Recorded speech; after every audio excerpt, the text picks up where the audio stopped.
हूं आपके साथ समीर खान और आप देख रहे हैं एनडीटीवी इंडिया मध्य प्रदेश छत्तीसगढ़। हम कर रहे हैं चुनाव यात्रा और चुनाव यात्रा में हम इस समय मौजूद हैं इंदौर शहर के राजबाड़ा परामा। मेरे ठीक पीछे जो आपको नजर आ रहा है वो इंदौर का राजबाड़ा है और ये राजबाड़ा होलकर साम्राज्य के समय से बना हुआ है। अहिल्याबाई होलकर जो है वो यहाँ से जो है अपना शासन चलाया करती थी और इसी राजबाड़े की पहचान जो है हम ये कहें कि इंदौर को इसी राजबाड़े के रूप में पहचाना जाता है। राजबाड़े के ठीक सामने जो मैदान है उस मैदान पर अहिल्याबाई होलकर की प्रतिमा लगी और यहीं से सभी लोग अपने राजनीति की शुरुआत करते हैं, उन्हें माल्यार्पण करते हैं। हर राजनीतिक शख्स जो है यहाँ तक पहुँचता है और काफी घना क्षेत्र कहलाता है राजबाड़ा का। और अगर हम इस विधानसभा की बात करें तो ये विधानसभा कभी भी किसी भी एक दल की विधानसभा नहीं रही। इस विधानसभा में कभी कांग्रेस तो कभी भाजपा के जो विधायक हुआ करते हैं। इस बार जो है मुकाबला काफी रोचक है। दो युवा उम्मीदवार हैं, जो पिंटू जोशी है वो कांग्रेस से उम्मीदवार है, उनके पिता भी यहाँ से जो है विधायक रह चुके हैं और उनके सामने जो है गोलू शुक्ला युवा को जो है भाजपा ने मौका दिया है। हालांकि यहाँ पर कैलाश विजयवर्गीय के जो पुत्र हैं आकाश विजयवर्गीय वो इससे पहले विधायक थे, मतलब 2018 के चुनाव में वो विधायक थे यहाँ से। हम जानते हैं इस विधानसभा में क्या कहना है विधानसभा के लोगों का और वो हम उनसे ये जानेंगे कि उनका क्या मत है। यहाँ पर कुछ लोग हमें नजर आ रहे हैं, हम उनसे बात करते हैं। आप कहाँ से हैं? कनाड़े गाँव। अच्छा, आप राजबाड़ा आते हैं तो आपको क्या लगता है इस विधानसभा में क्या तकलीफें हैं, क्या है? ठीक है, ट्रैफिक वगैरह भी ज्यादा रहता है। अच्छा, हाँ, ट्रैफिक की समस्या है ज्यादा है। समस्या ज्यादा है। गाड़ी खरीदारी करने के लिए तो राजबाड़ा जाना पड़ता है। राजबाड़ा ही आना है। पहली बार वोट डालने वाले हैं। हाँ, तो कौन सी विधानसभा के लिए वोट डालेंगे आप? पता नहीं, देखते हैं जिसमें घर वाले बोल देते हैं, क्योंकि सरकार तो वैसे भी अपने लिए क्या काम कर रही है। 5 साल बाद आएगी, बस आ जाएगी, उसके बाद अच्छा, फिर कहाँ आएगी सरकार अपने पास। 5 साल तक शक्ल भी नहीं दिखाने वाली है। तो आपको ऐसा क्यों लगता है कि सरकार काम नहीं आती? देखो, जैसे कि अब सरकार अभी तो आ रही है, लेकिन अब बताओ आप मेरे को कि इसके बाद आएगी क्या वो? आपको लगता है ऐसा कि आएगी या 5 साल के अगले 5 साल के अंदर अंदर? नहीं आएगी ना। सिर्फ अभी उनको काम वोट चाहिए तो अभी वो आ रहे हैं, वरना फिर बाद में नहीं आएंगे, उनको काम हो जाएगा ना। क्या नाम है आपका? पवन साहू।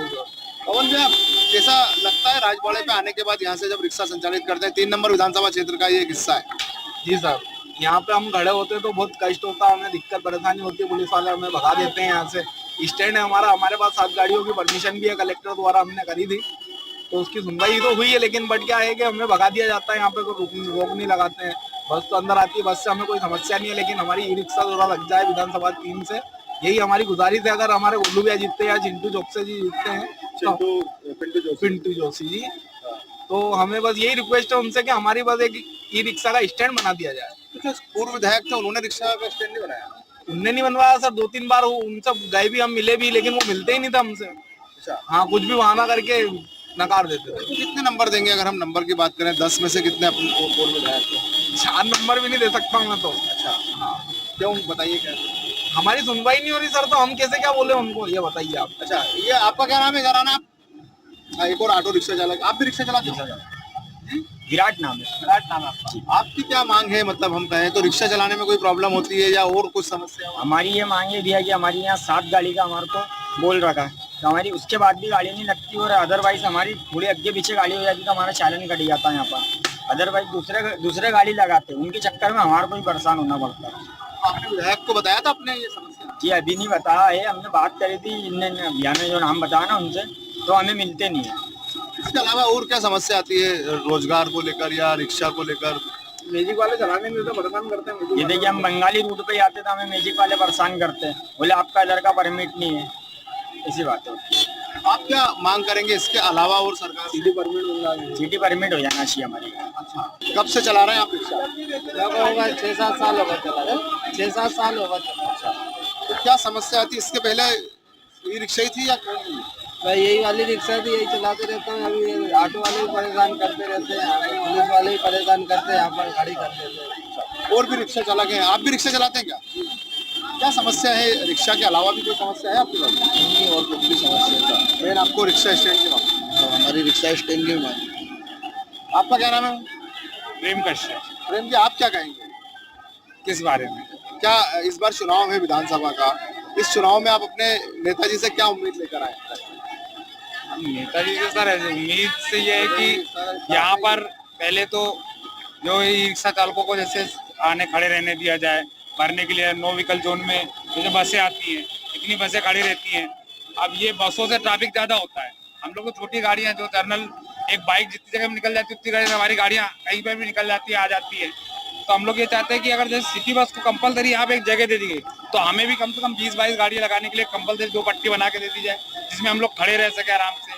और हम लोग साथ में ये भी चाहते हैं कि जैसे ये वार त्योहार सीजन आते हैं या कोई भी ऐसा नेता लोग के प्रचार के लिए, चुनाव के लिए यहाँ पे स्टेज लगाते हैं, तो हम लोग का पूरा धंधा बर्बाद जाता है। सिटी बस लोगों को तो कोई फर्क नहीं पड़ता है, क्योंकि वो लोगों को तो कहीं से भी जाना उनको, या तो उनको प्रशासन सुविधाएं दे रहा सब चीजों की, और हम लोग का पूरी तरीके से धंधा माना जाता है। नेताजी आते हैं चुनाव प्रचार करने, मंच लगता है, मंच लगते हैं, सारे प्रोग्राम जो भी होते हैं, समस्या है उनसे समस्या किसको होती है, पब्लिक को ज्यादा होती है। तो हम लोग ये चाहते हैं कि जब उनके कार्यक्रम तो उसकी हम लोग की व्यवस्था भी रखी जाए। उस दिन उनका प्रोग्राम होता है और आपका धंधा खत्म हो जाता ज्यादा धंधा खत्म ही हो जाता है उस दिन। तो कोई भी किसी पार्टी कोई प्रोग्राम हो, है। कोई भी पार्टी का किसी भी पार्टी का प्रोग्राम हो, जिस दिन उनका स्टेज लग जाता है उस दिन हमारे धंधे बर्बाद हो जाते हैं, हमको यहाँ से भगा दिया जाता है। तो आप क्या कहेंगे इस बार चुनाव में? बोल रहे हैं आपके यहाँ जब वोट मांगने आ रहे हैं नेताजी तो उनसे?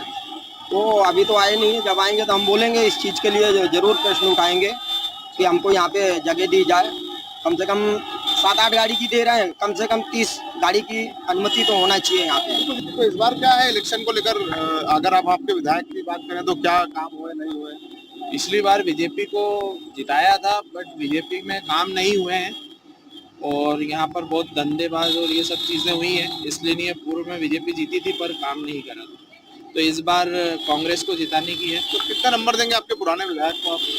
10 में से अगर हम बात करें? अगर 10 में से देना चाहें तो 2 भी नहीं बनते।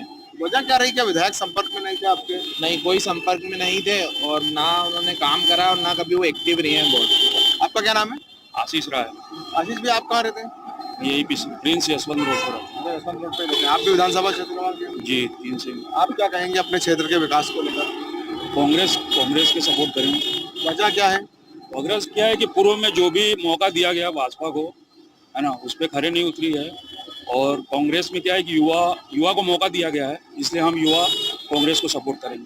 3 नंबर भाजपा के भी तो युवा ही है। नहीं, तो भाजपा में क्या हुआ है कि जैसे कि मौका दिया गया पूर्व में, लेकिन उनने उस पर खरे नहीं उतरे।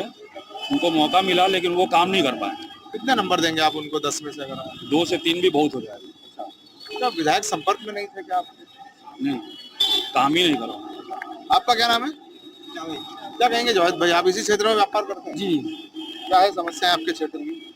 सर कुछ भी काम नहीं हो पाया, सब बोलते हैं लेकिन काम कुछ नहीं होता है, परेशानी ज़्यादा रहती है, इसलिए हम चाहेंगे कि कांग्रेस ही अच्छी है। तो आपके जो विधायक थे पूर्व, आकाश विजयवर्गीय भाजपा के, उन्होंने कुछ काम नहीं किया? नहीं, कोई काम नहीं। आप उनको अगर वैसे नंबर दें तो कितने नंबर देना चाहिए?